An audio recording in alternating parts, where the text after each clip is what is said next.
Have you ever wondered what games you should keep or you should lose? Find out here at Purge Reviews. Steam Park has all the traction of a game I would not like. It's got a lot of dice rolling. It's got real time in it.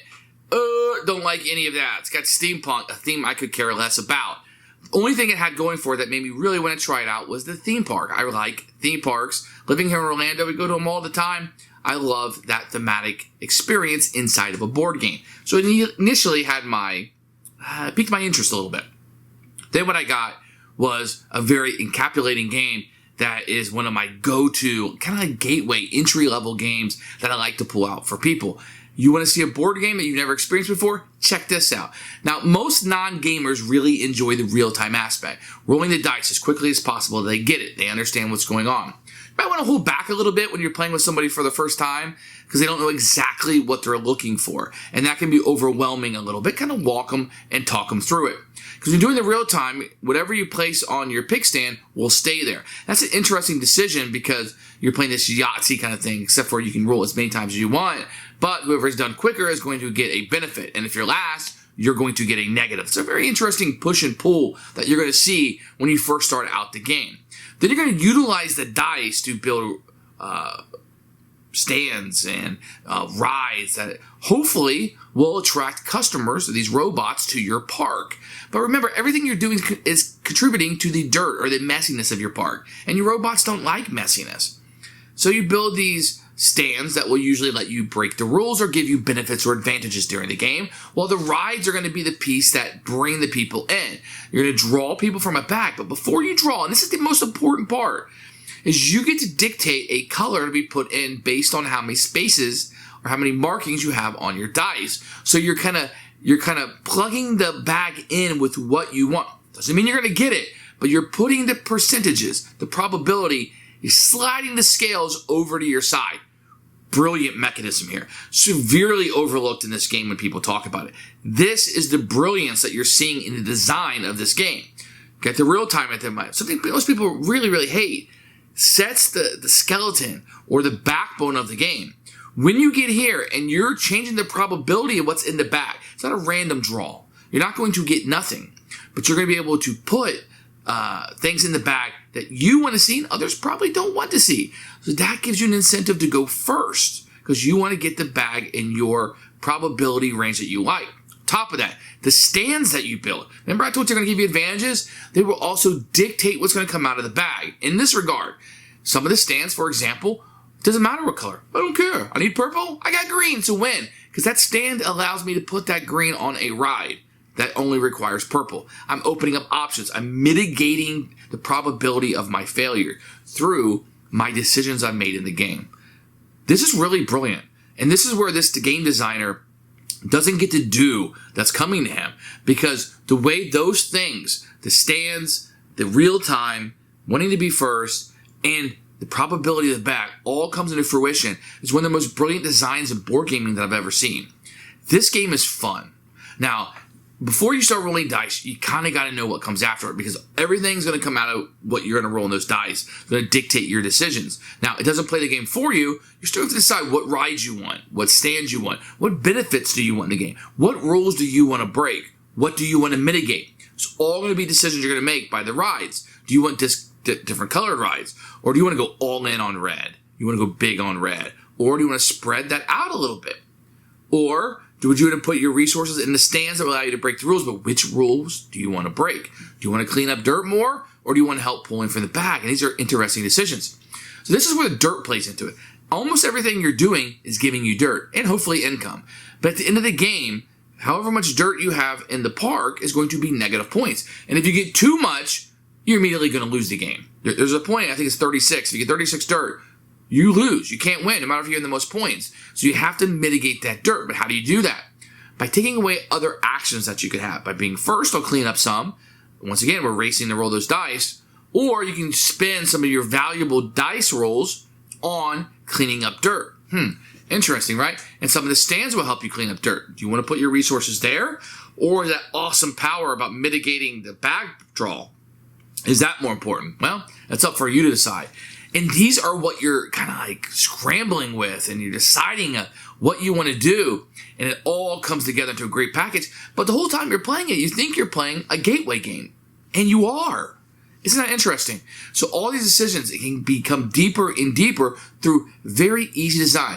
Roll the dice as fast and as many times as you want until you get the results that you want. But it's a benefit to going first. That is brilliant, and I like this game apart. Steampunk is a game that gets better the more times you play it. That's rare with an entry-level game. With most entry-level games, you kind of get bored. It's time to move on. This one does not. Now, you also have those bonus cards that are going to come out. Those bonus cards are going to direct maybe what you want to do for the round, or maybe you don't want to do any of the bonus cards this round. And it's always those layers upon layers that this game is pulling out. Steampunk is by far one of my favorite games ever to be released. This game had everything going against it. I should have and would have disliked nearly every mechanism in this game. But when you pull it together with this brilliant of a design, even I had to stand back and say, wait a second, I'm having fun. And that's what these board games are about. Steampunk is the one I'm telling you, if you have not played, search this one out, find it, be one of the best gaming experiences that you've had, and you're missing out on this one. Absolute keeper for me. I'll never, ever purge this one. Here at Steampunk, where you can build your own theme park. You get a nice Ticket to Ride size box here that a lot of people like. You get a rule book, which we'll look at in a few minutes.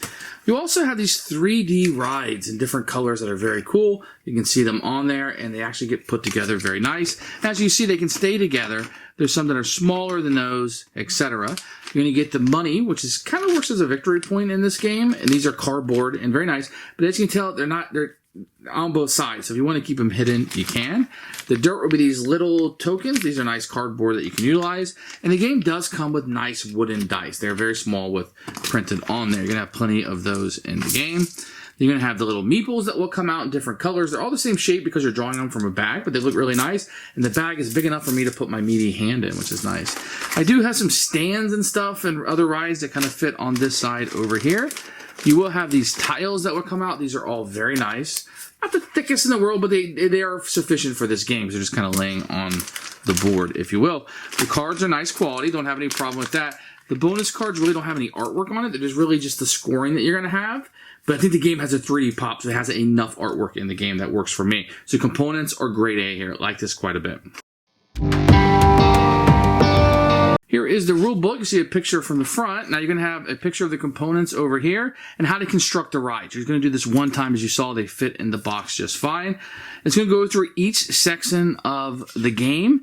The game is really kind of easy, but you know, this book is fantastic. It's got pictures and examples that are put in here, and really there shouldn't be a whole lot of confusion as you go through it. And then it tells you about the income and the end of the game. The stand abilities are all listed here, which are very easy for you to find out. And then Steampunk for Dummies, if you will, kind of tells you what they all are. I found this rule book to be a breeze to go through, maybe 15, 20 minutes, if that, if you're a slow reader. You know, and you could really probably buy this game at a game store and sit down and play it and not have any issues. Steampunk, lots of fun. So the first phase of the game is everybody's going to have 6 dice. The great thing about this is you can roll these dice as many times as you want. There's no Yahtzee mechanic here. If you want to keep something or you like the dice roll, you can simply place it on your pig, locking it in place.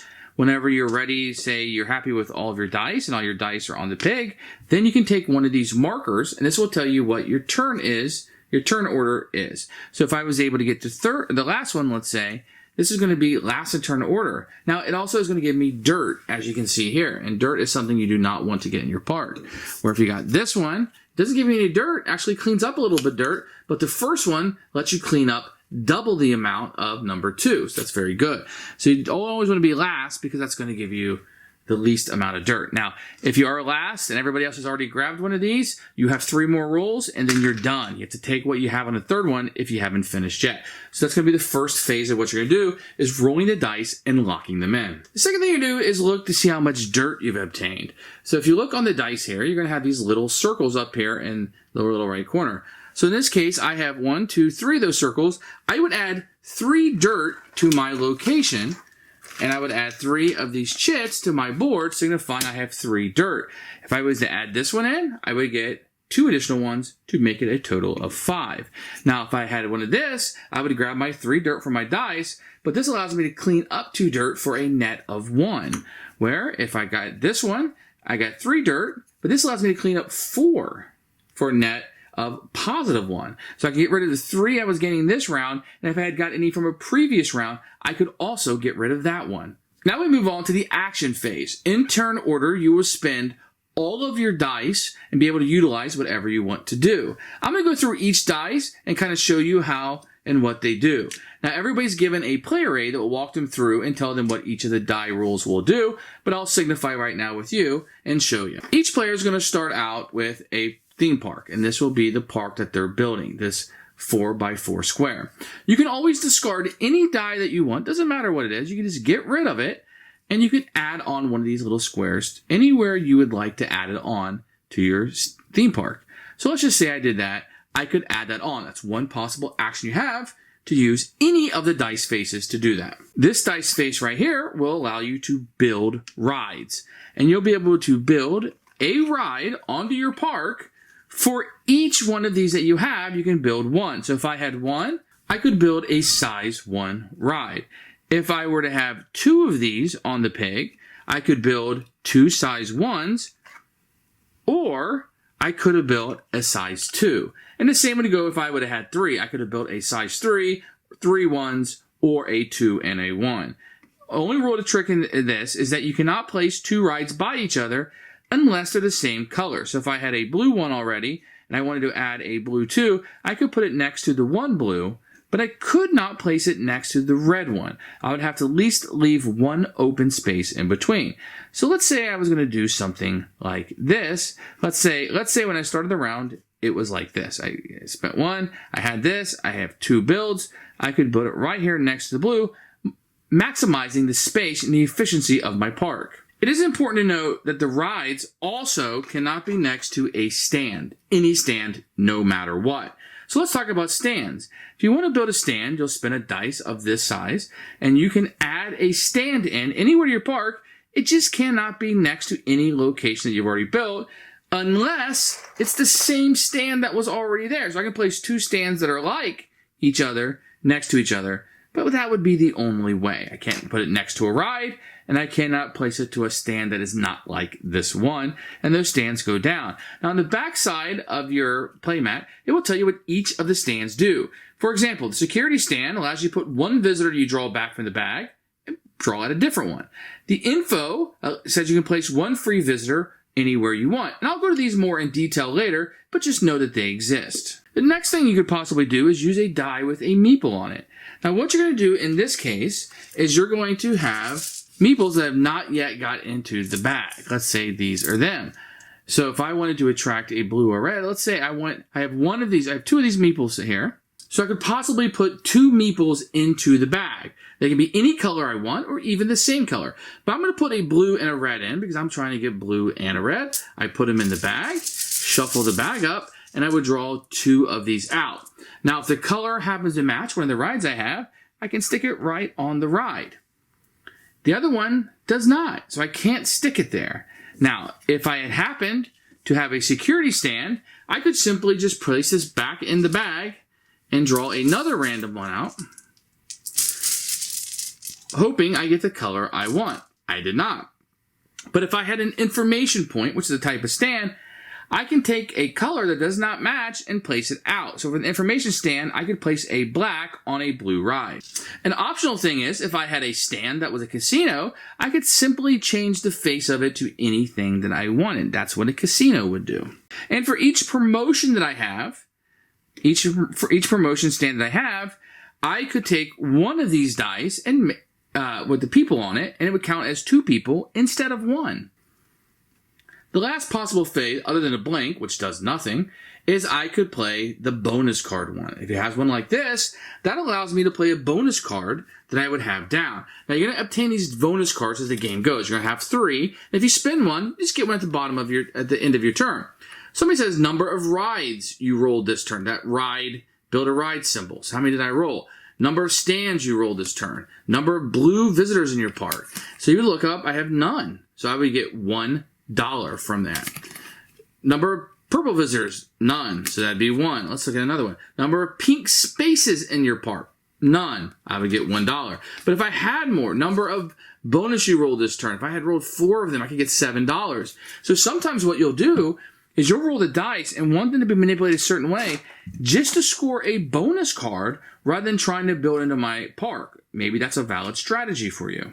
After you're done building and taking all the actions with the dice and everybody's taken their turn, then you will move to the income phase of the game. Now this side of the dice we've already seen. This is the cleanup dirt.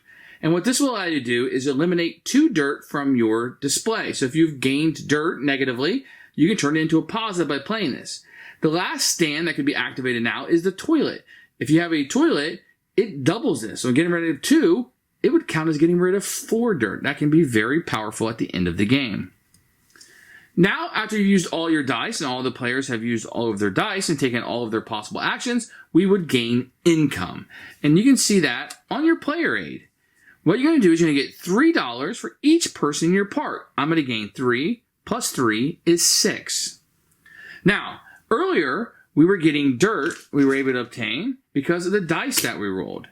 In the next round, we will also gain dirt, not only for the little dirt symbol we roll, and possibly being last in line, but each person in our park is going to gain dirt for us also during the dirt phase. So yes, they give us $3 per person in the park, but they're also going to attract dirt each round. We will do this again for 6 rounds. At the end of 6 rounds, you're going to count up how much money you have. Now, we've been talking about dirt quite a bit, and that's because at the end of the game, dirt is going to cost you money. And you're going to have a chart here that everybody will be able to utilize. Keep in mind, if you have 30 plus dirt at the end of the game, you automatically lose, which is an interesting mechanism to have in the game. But let's say you had 9 or 10 dirt. Then you're going to lose $15. And that's why it's always important to be getting rid of that dirt. Every time you're able to gain dirt, which is bad, and you will gain dirt over and over again, you're going to need to get rid of it because it's going to cost you money or possibly the game. And that's how you play Steam Park. Who should buy this game? People with limited incomes. And let me explain. This is a game that gets better and better and better the more times you play it. And it's still fun the first time. But it's a different experience. The first time you play it, I'm rolling some dice and building some things, having a good time. But the more you stick with it, the more you see the layers and how it's built on top of each other, it'll give you a great experience. You don't even need the expansion to do this. In fact, the expansion is not very good. This core set is a very strong experience and one I highly recommend you, if you missed out on this one, to go back and check it out. Keeper for me.